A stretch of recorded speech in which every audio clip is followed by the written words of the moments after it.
Sumqayıt şəhərində Sağlam Düşüncə Gənclər Təşkilatının fəaliyyətinin 20 illiyinə həsr olunmuş hesabat və yubiley tədbiri keçirilib. Tədbirdə Sumqayıt Şəhər İcra Hakimiyyətinin, Sumqayıt Bələdiyyəsinin rəsmiləri, millət vəkilləri, nazirlik və idarələrinin rəhbər şəxsləri, müəssisə əməkdaşları, eləcə də gənclər iştirak edib. Tədbir çərçivəsində təşkilatın 20 illik fəaliyyəti ilə bağlı hesabat təqdim olunub.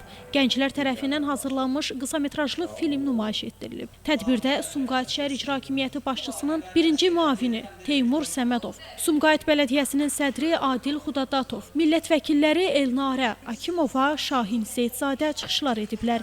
Qeyd edək ki, uzun illərdir Sumqayıt şəhərində fəaliyyət göstərən Sağlam Düşüncə Gənclər Təşkilatı ölkənin aparıcı gənclər qurumlarından biridir. Təşkilat gənclərin ekoloji maarifləndirilməsi, məktəblərlə iş, yerli və beynəlxalq könüllülük proqramları, 50-liyi olan gənclərin beynəlxalq layihələrdə iştirakı, eləcə də xarici ölkələrdən könüllülərin Azərbaycana cəlb olunaraq Sumqayıtda müxtəlif sosial fəaliyyətlərə qoşulması istiqamətində geniş miqyaslı layihələr həyata keçirir. Sağlam Düşüncə Gənclər Təşkilatı 2006-cı ildən artıq fəaliyyət göstərilir. Yaranması bir qrup gənc tərəfindən yaradılıb və artıq 20 ildən çoxdur ki, müxtəlif fəaliyyət istiqamətləri üzrə fəaliyyət göstəririk. Daha çox ekologiya, inklüzivlik, təhsil, beynəlxalq əlaqələr və sağlam həyat tərzinin formalaşması üzrə.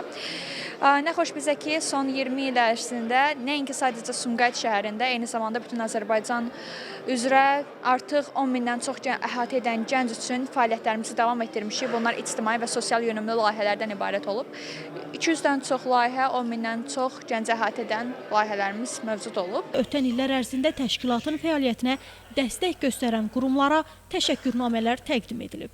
Günay Hüseynova, Şəmistan Fikrətli, Elbrus İsmailov bugün informasiya proqramı üçün.